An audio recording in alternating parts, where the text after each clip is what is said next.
거꾸로 말하면 10명 중 9명의 마음에는 들지 않는다 해도 그다지 신경 쓰지 않아도 되는 것입니다. 그렇게 생각하면 마음이 편해집니다. 그러나 그 한 사람에게는 철저하게 마음에 들게 만들 필요가 있습니다. 여러분은 성공합니다. 여러분이 그걸 원했기 때문이죠. 안녕하세요. 하와이 대저택입니다. 네, 여러분. 한평생 달리기를 해온 사람이 있습니다. 풀코스 마라톤을 포함해 적어도 5km에서 10km를 꾸준히 수십 년간 달려온 사람인데요. 그러면서 비단 달리기뿐만 아니라 인생 전반에 걸쳐 자신만의 가치관 혹은 철학을 갖추게 된 거죠. 한 번이라도 달려본 사람들은 모두 알겠지만 달리기와 고통은 함께 붙어 다니는 단어입니다. 그리고 우리 인생도 마찬가지지요. 고통이 항상 상수로 붙어 다니는 우리 인생에서 어떤 방법으로, 어떤 자세로, 어떤 태도로 살아가는 것이 가장 좋을까요? 그리고 그렇게 해 나아가면 결국 성공에 이룰 수 있는 걸까요? 오늘은 이 질문들에 대한 답을 찾을 겁니다. 일본이 낳은 대작가 무라카미 하루키의 달리기를 말할 때 내가 하고 싶은 이야기, 이 책 속에 담겨있는 인사이트를 가져와서요, 저의 생각까지 더해서 여러분들과 함께 생각해보고 싶은 부분들을 말씀드리도록 하겠습니다. 선택사항으로서의 고통. 변명을 하는 것 같아 송구스럽지만 이것은 건강법에 관한 이야기는 아닙니다. 저는 여기서 자, 모두 함께 매일 달리기를 해서 건강해집시다, 이런 주장을 떠벌리고 싶은 건 아닙니다. 어디까지나 나라는 인간에게 있어 계속 달린다는 것이 어떤 의미였을까 자문자답하고 있을 뿐이지요. 영국의 작가인 서머셋 mom은 어떤 면도의 방법에도 철학이 있다라고 말한 바 있습니다. 아무리 하찮은 일이라도 매일매일 계속하고 있으면 거기에 뭔가 관조와 같은 것이 우러난다는 말이라고 생각됩니다. 어느 날 파리의 한 호텔방에 드러누워 인터내셔널 헤럴드 트리뷴지를 읽다 보니 마침 마라톤 러너에 관한 특집 기사가 눈에 띄었습니다. 여러 유명한 마라토너들을 인터뷰해서 레이스 도중에 자신을 질타하거나 격려하기 위해 어떤 말을 머릿속으로 되풀이하는가라는 물음에 대한 그들의 대답이었지요. 모두 정말 다양한 생각을 하면서 42.195km를 달리고 있구나 하는 감탄이 절로 나왔습니다. 그만큼 풀 마라톤이라는 것은 가혹한 경기인 것입니다. 신성하고 마력적인 어구를 뜻하는 만트라라도 부르짖지 않으면 하지 못할 힘든 일입니다. 그중 한 선수는 마라톤을 시작하면서부터 자신의 형에게 배운 문구를 줄곧 머릿속에서 되낸다고 하더군요. 아픔은 피할 수 없지만 고통은 선택할 수 있다 라는 말이었습니다. 가령 달리면서 너무 힘들다, 이젠 안 되겠다 라고 생각했다고 치면 힘들다라는 것은 피할 수 없는 사실이지만 이젠 안 되겠다인지 아니면 더 할 수 있다라는 것은 어디까지나 본인이 결정하기 나름인 것입니다. 이 말은 마라톤이라는 경기의 가장 중요한 부분을 간결하게 요약한 것이라고 생각합니다. 그동안 제가 달리기를 하며 철학이라고까지 말하기는 어렵다 해도 어떤 종류의 경험칙과 같은 것은 얼마간 포함되어 있다고 생각합니다. 대단한 것은 아닐지 모르지만 그것은 적어도 내가 나 자신의 신체를 실제로 움직임으로써 스스로 선택한 고통을 통해 지극히 개인적으로 배우게 된 것이지요. 그러나 자신의 마음을 속일 수는 없다. 그런데 어떻게 해서 어느 시점에서부터 진지하게 달리지 않게 되어버렸는가? 그에 대해서는 몇 가지 이유를 들 수 있습니다.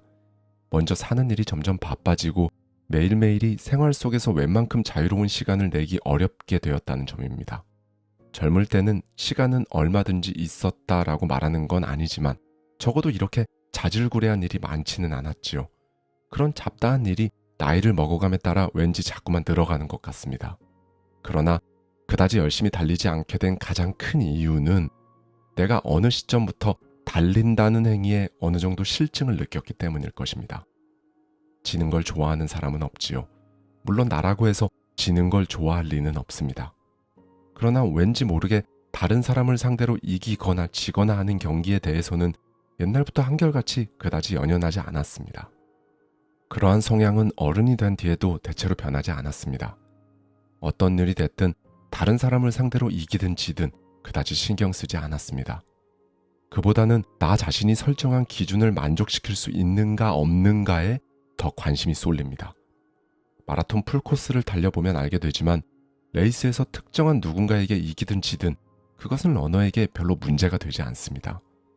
그러나 만약 어떤 특정한 라이벌이 어떤 사정으로든 그 레이스에 참가할 수 없게 되고 그래서 레이스의 동기가 소멸해버리게 되면 그 사람은 러너로서 오래 지속하기 어렵지요. 대부분의 일반적인 러너는 이번에는 이 정도 시간으로 달리자라고 미리 개인적인 목표를 정해 레이스에 임합니다. 그 시간 안에 달릴 수 있다면 그 사람은 뭔가를 달성했다고 할 수 있으며 만약 그 목표치에 도달하지 못하면 뭔가를 달성하지 못했다라는 것이 됩니다. 만약 시간 내에 달리지 못했다고 해도 할 수 있는 한도 내에서 실력을 발휘했다는 만족감이라든가 다음번 레이스로 이어지는 긍정적인 효과가 있으면 혹은 스스로 뭔가 큰 발견 같은 것이 있다면 아마도 그것은 하나의 달성이 될 수 있을 것입니다. 다시 말하면 끝까지 달리고 나서 자신에 대한 자부심을 가질 수 있는가 없는가 그것이 장거리 러너에 있어서의 중요한 기준이 되는 것입니다. 똑같은 경우를 일에 대해서도 적용할 수 있습니다. 소설가라는 직업에 이기고 지고 하는 일이란 없습니다. 판매 부스나 문학상이나 비평을 잘 받거나 못 받거나 하는 일은 뭔가를 이룩했는가의 하나의 기준이 될지는 모르지만 본질적인 문제라고는 할 수 없지요. 자신이 쓴 작품이 자신이 설정한 기준에 도달했는가 못했는가가 무엇보다도 중요한 일이며 그것은 변명으로 간단하게 통하는 일이 아닙니다. 타인에 대해서는 뭐라고 적당히 설명할 수 있을 것입니다. 그러나 자신의 마음을 속일 수는 없습니다. 달린다는 것은 나에게 있어 유익한 운동인 동시에 유효한 메타포이기도 합니다. 나는 매일매일 달리면서 또는 마라톤 경기를 거듭하면서 목표 달성의 기준치를 조금씩 높여가며 그것을 달성하는 데에 따라 나 자신의 향상을 도모해 나갔습니다. 적어도 이루고자 하는 목표를 두고 그 목표의 달성을 위해 매일매일 노력해왔지요. 나는 물론 대단한 마라톤 주자는 아닙니다. 주자로서는 극히 평범한 그런 수준이죠. 그러나 그건 전혀 중요한 문제가 아닙니다. 어제의 자신이 지닌 약점을 조금이라도 극복해 가는 것, 그것이 더 중요한 것입니다. 장거리 달리기에 있어서 이겨내야 할 상대가 있다면 그것은 바로 과거의 자신이기 때문입니다. 그러나 40대 중반을 넘어선 이후부터 그러한 자기검증 시스템이 조금씩 변화를 보이기 시작했습니다. 간단하게 말하면 레이스의 기록이 향상되지 않게 된 것입니다. 나이를 생각하면 이것은 어쩔 수 없는 일이기도 합니다. 사람은 누구나 인생의 어느 시점에서 신체 능력의 피크를 맞이하지요. 물론 개인차는 있지만 통상적으로 수영 선수는 20대 전반에, 권투 선수는 20대 후반에, 야구 선수는 30대 중반에 눈에 보이지 않는 분수령을 맞게 됩니다. 그것을 피해갈 수는 없습니다. 내가 어느 안과 의사에게 세상에 노안이 되지 않는 사람은 없습니까? 라고 물었을 때 그는 웃으며 대답했습니다. 그런 사람은 아직까지 본 적이 없는데요. 내 경우는 40대 후반에 접어들어 주자로서의 정점이 왔습니다. 그때까지는 3시간 반을 목표로 마라톤 풀코스를 달리고 있었지요. 그러나 얼마 가지 않아 이상 기류가 생겼습니다. 전과 같이 연습을 해도 4시간대의 아슬아슬한 선에 가까워진 것입니다. 그건 약간 충격적으로 받아들여졌습니다. 대체 어떻게 된 것일까? 나이 탓이라고는 생각하고 싶지 않았습니다. 나 자신이 육체적으로 쇠퇴하고 있다는 것을 일상생활에서는 아직 전혀 실감할 수 없었기 때문이지요. 그러나 아무리 부정하려고 해도 무시하려고 해도 숫자는 한 발 한 발 후퇴하고 있었습니다. 기록은 완만한 속도로 계속 후퇴를 거듭했습니다. 달리는 일이 이전처럼 무조건 즐겁다는 생각도 들지 않게 되었지요. 나와 달리는 일 사이에는 그처럼 서서히 권태기가 찾아오고 있었습니다. 거기에는 지불한 만큼의 노력이 제대로 보상받지 못한다는 실망감이 있었고 열려 있어야 할 문이 어느 사이에 닫혀버린 듯한 폐쇄감이 있었습니다. 그것을 나는 러너스 블루, 즉 주자의 우울이라고 이름 붙였습니다. 나이를 먹어간다는 것은 태어나서 처음으로 체감하는 것이었다. 나는 혼자 있는 것을 좋아하는 성격입니다. 아니, 좀 더 정확하게 표현하자면 혼자 있는 것을 별로 고통스럽게 여기지 않는 성격이지요. 매일 1시간이나 2시간 아무하고도 말하지 않고 혼자 달리고 있어도 4시간이나 5시간을 혼자 책상에 앉아 묵묵히 글을 쓰고 있어도 별로 고통스럽다거나 지루하다고는 생각하지 않습니다. 그런 까닭에 하루에 1시간쯤 달리며 나 자신만의 침묵의 시간을 확보한다는 것은 나의 정신위생에 중요한 의미를 지닌 작업이었습니다. 적어도 달리고 있는 동안은 누구와 얘기하지 않아도 괜찮고 누구의 얘기를 듣지 않아도 됩니다. 그저 주위의 풍경을 바라보고 자기 자신을 응시하면 되는 것이지요. 그것은 그 무엇과도 바꿀 수 없는 귀중한 시간이었습니다. 어느덧 지금은 50대 후반입니다. 21세기라는 것이 실제로 다가와서 내가 정말로 50대를 맞이하게 될 줄은 젊었을 때는 전혀 상상조차 할 수 없었지요. 물론 이론적으로는 언젠가 21세기가 오고 그땐 내가 50대를 맞이하게 된다는 것은 자명한 이치지만 젊었을 때의 나에게 있어 50대의 내 모습을 떠올린다는 것은 사후세계를 구체적으로 상상해 보라는 말을 들은 것과 같을 정도로 곤란한 일이었습니다.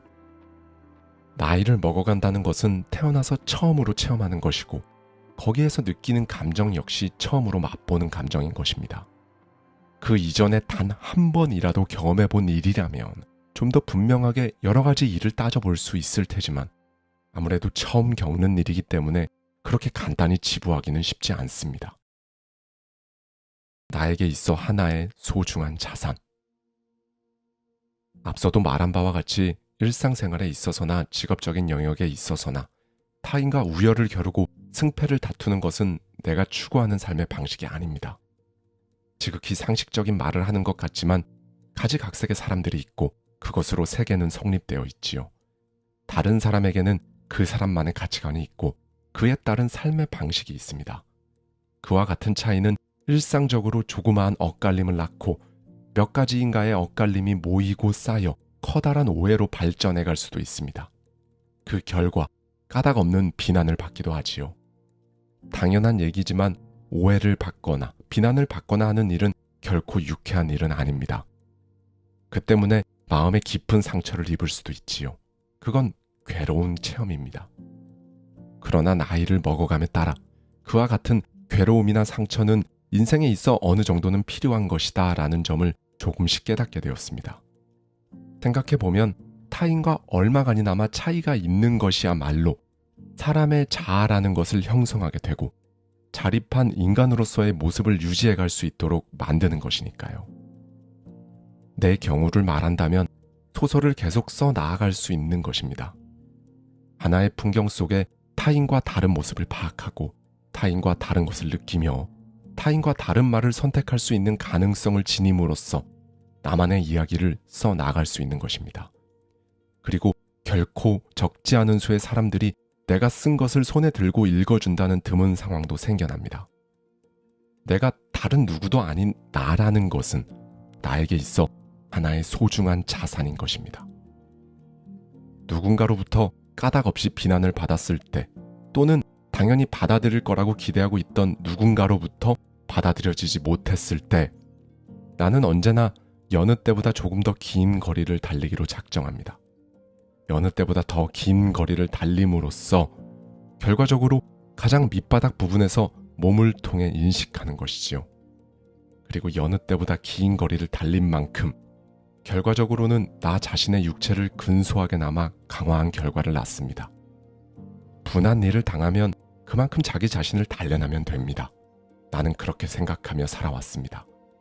말없이 수긍할 수 있는 일은 몽땅 그대로 자신의 마음속으로 받아들이고 그것을 소설이라고 하는 그릇 속의 이야기의 일부로 쏟아붓기 위해 노력해왔습니다. 1978년 4월 1일 오후 1시 반 전후 대학을 마친 후 바로 지하철역 근처에 가게를 열어 3년쯤 거기에서 영업을 하고 입주해 있던 빌딩이 재건축되는 바람에 도심으로 이전했습니다. 결코 큰 가게는 아니었지만 그렇다고 작지도 않았지요. 그랜드 피아노를 놓고 퀸텟을 겨우 연주할 수 있는 공간이었지요. 낮에는 커피를 서비스하고 밤에는 바 영업을 했습니다. 주위의 많은 사람들은 그런 취미로나 하는 것 같은 장사가 잘 될 리 없고 세상 물정을 모르는 나에게 경영에 재능 같은 게 있을 리 없다고 짐작했던 것 같지만 그 예측은 보기 좋게 빗나갔습니다. 솔직히 말해서 나에게 특별한 경영의 재능이 있을 거라고는 나 역시 생각하지 않았지요. 실패하면 다시 일어설 길 자체가 없었기 때문에 죽기 살기로 노력했다라고 말할 수 있을 뿐입니다. 일은 매우 힘들었습니다. 아침부터 한밤중에 이르기까지 녹초가 되도록 일했지요. 여러 가지 뼈아픈 경험도 했고 머리를 감싸쥐고 고민했던 일도 있었고 시리에 빠지는 일도 적지 않았습니다. 그러나 정신없이 열심히 일하는 사이에 빚을 갚을 수 있을 만한 전망이 어렵사리 서게 되자 큰 걱정은 간신히 덜게 되었습니다. 인생의 가파른 계단 하나를 가까스로 오르고 나서 조금쯤은 트인 장소로 나온 느낌이 들었지요. 여기까지 헤쳐나온 이상 앞으로는 어떻게든지 잘 되어갈 것 같은 자신도 생겼습니다. 심호흡을 하고 천천히 주위를 둘러보고 지나온 길을 뒤돌아보며 다음으로 나아가야 할 단계에 대해서 생각했습니다. 이제 더 이상 젊은이라고는 할 수 없는 나이로 접어들고 있었습니다. 그리고 소설을 쓰고 싶다는 생각이 불현듯 솟아났습니다. 소설을 쓰자고 생각을 하게 된 날짜를 정확히 기억해낼 수 있습니다. 1978년 4월 1일 오후 1시 반 전후였습니다. 그날 진구구장의 외야석에서 나는 혼자 야구를 관전하고 있었습니다. 하늘에는 구름 한 점 없고 봄바람은 따뜻하게 스쳐 지나가는 더 바랄 것 없는 아주 기분 좋은 봄날의 하루였지요. 관객은 늘 그렇듯 많지는 않았습니다. 1회 말 선두타자인 외국인 선수 데이브 힐튼이 좌측 방향으로 안타를 쳤습니다. 배트가 강속구를 정확히 맞추어 때리는 날카로운 소리가 구장에 울려 퍼졌지요. 내가 그렇지, 소설을 써보자 라는 생각을 떠올린 것은 바로 그 순간의 일입니다. 그때 날씨의 색감, 잔디의 감촉, 배트의 경쾌한 소리를 나는 아직도 기억하고 있습니다. 그때 하늘에서 뭔가가 조용히 춤추듯 내려왔는데 나는 그것을 확실하게 받아들었던 것입니다. 집으로 돌아와 책상에 앉아서 자, 뭔가를 써야지 하면서 알게 됐지만 나는 제대로 된 볼펜 한 자루도 갖고 있지 않았습니다. 서점에 가서 원고 용지 한 뭉치와 10,000원 정도의 만년필을 사왔습니다. 참으로 조촐한 자본 투자였지요. 그때가 봄이었는데 가을이 되어 400자 원고지로 200매 정도의 작품 한 편을 다 썼습니다. 다 쓰고 나니 기분이 아주 상쾌했습니다. 다 쓴 작품을 어떻게 해야 좋을지 잘 몰라 내친 김에 문예지의 신인상에 응모해 보았습니다. 응모할 때 복사본을 만들어 두지 않았던 것을 보면 낙선하고 원고가 그대로 어딘지 모르게 사라져버린다 해도 별로 상관이 없다고 생각했던 것 같습니다. 그게 바로 현재 바람의 노래를 들어라 라는 제목으로 출간되어 있는 작품입니다. 그리고 그해 가을, 늘 지기만 하던 야쿠르트 스왈로즈가 우승을 했습니다. 바로 그 진구구장에서 말이지요. 한 번에 하나씩. 가게를 경영하고 나 자신도 매일 카운터에 자리를 잡고 칵테일이나 요리를 만들고 한밤중에야 가게 문을 닫고 집에 돌아와 부엌 테이블에 앉아 졸음이 밀려올 때까지 원고를 쓰는 생활을 3년 가까이 계속했습니다. 보통 사람의 2배쯤 되는 인생을 살고 있는 듯한 느낌이 들었지요. 그러나 좀 더 스케일이 큰 탄탄한 내용의 소설을 쓰고 싶다는 마음이 차츰 강하게 일어났습니다. 그래서 곰곰이 생각한 끝에 가게를 일단 접고 일정 기간 소설 집필에 전념하기로 했습니다. 그 시점에서는 소설가로서의 수입보다 가게에서 나오는 수입이 컸지만 그쪽은 큰맘 먹고 단념할 수밖에 없었습니다. 주위의 여러 사람들은 내 결심에 반대했습니다. 혹은 고개를 크게 갸우뚱했지요. 그들은 가게가 이제 궤도에 올랐으니까 경영은 다른 사람에게 맡겨놓고 자신은 어딘가에서 좋아하는 소설을 쓰면 좋지 않은가 라고 충고해 주었습니다. 얼핏 보면 일리가 있는 사고방식으로 보입니다. 그리고 많은 사람들이 아마도 당시 내가 전업 작가로서 살아남으리라고는 예상하지 못했을 것입니다. 하지만 다른 사람의 충고를 따를 수는 없었습니다. 나는 가령 무슨 일이든 뭔가를 시작하면 그 일에 전력을 기울이지 않으면 안정을 못 찾는 성격입니다. 그래서 주위의 반대를 무릅쓰고 가게의 권리를 모두 양도하고 약간 겸연쩍기는 했지만 소설가라는 간판을 걸고 살아가기로 했습니다. 참고로 그 당시에는 빚도 꽤 남아 있었습니다. 그 다음에 4월까지 장편 소설 양을 쫓는 모험을 써냈습니다. 여하튼 나중에 없으니까 덧먹던 힘까지 쏟아부어 글을 썼지요. 있지도 않은 힘까지 총동원했던 것 같은 느낌마저 들었습니다. 이 소설을 다 썼을 때 나 나름의 소설 스타일을 만들어내는 것이 가능해졌다는 보람을 느꼈습니다. 내 안에 아직 손닿지 않은 광맥 같은 것이 잠자고 있다는 느낌도 얻었고, 이 정도면 앞으로도 소설가로서 활동할 수 있을 것 같다는 전망도 생겼지요. 그런 까닭으로 결국 또 어딘가에서 작은 가게를 여는 사태는 발생하지 않았습니다. 인생에는 아무래도 우선순위라는 것이 필요하다. 정말로 젊은 시기를 별도로 치면 인생에는 아무래도 우선순위라는 것이 필요합니다. 시간과 에너지를 어떻게 배분해 나아가야 할 것인가 하는 순번을 매기는 것이지요. 어느 나이까지 그와 같은 시스템을 자기 안에 확실하게 확립해 놓지 않으면 인생은 초점을 잃고 뒤죽박죽 되어버립니다. 내 인생에 있어서 가장 중요한 인간관계는 주위 사람들과의 친밀한 교류보다는 불특정 다수인 독자와의 사이에 구축되어야 할 것이었지요.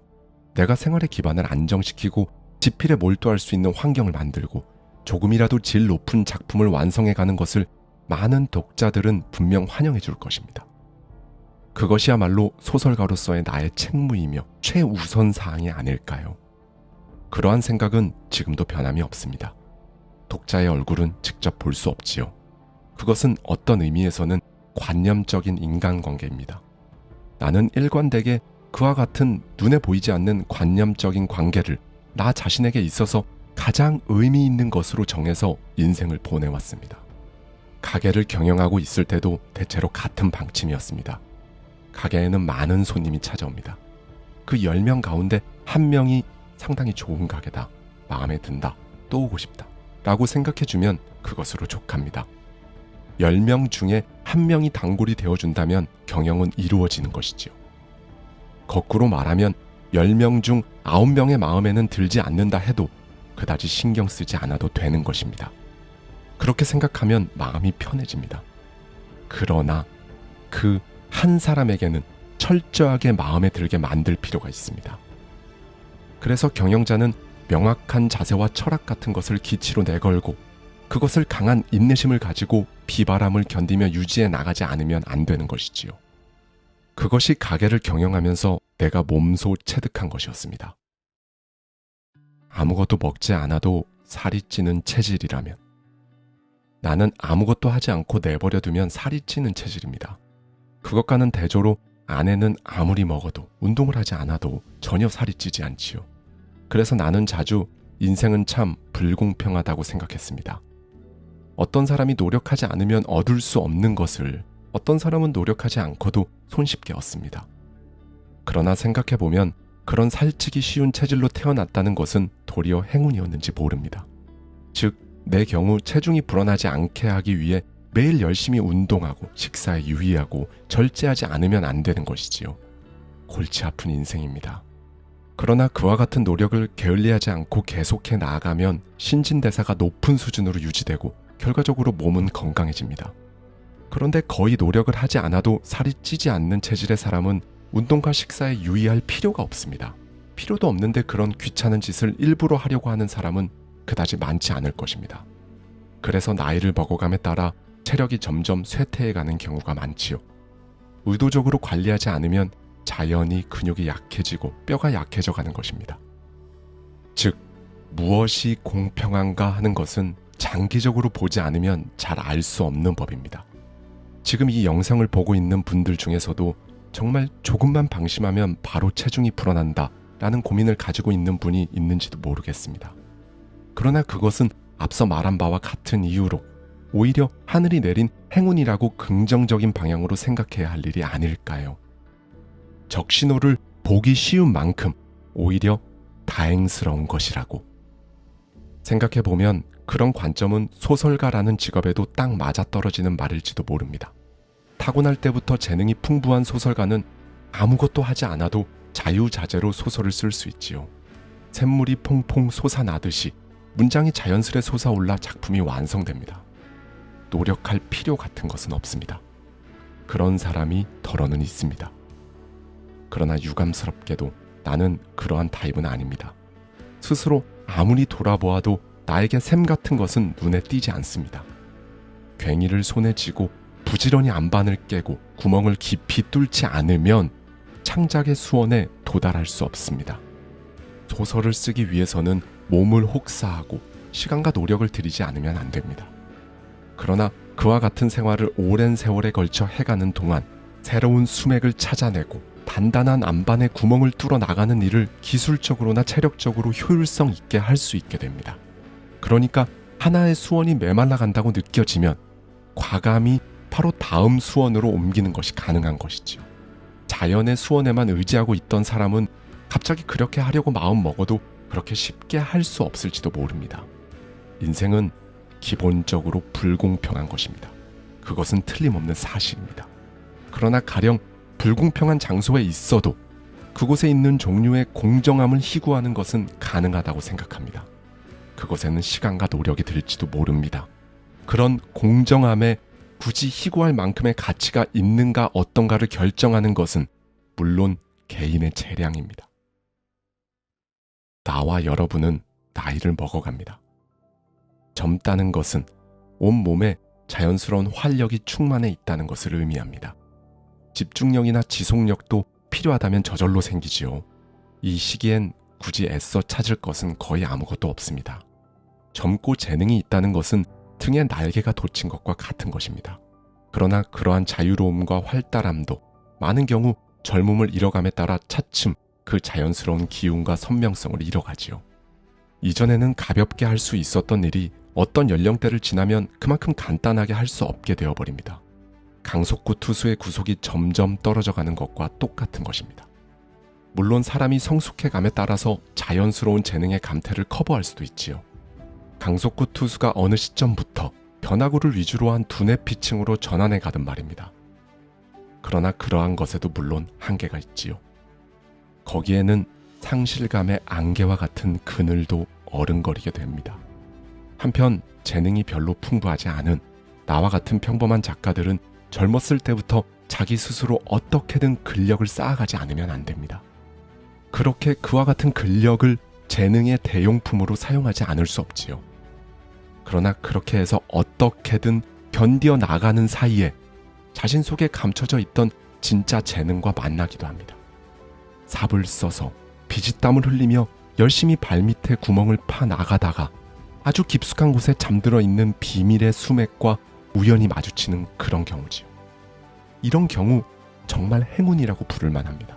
그러나 그 같은 행운이 가능하게 된 것도 그 근원을 따지면 깊은 구멍을 파 나갈 수 있을 만큼 확실한 근력을 훈련에 의해서 몸에 익혀왔기 때문인 것입니다.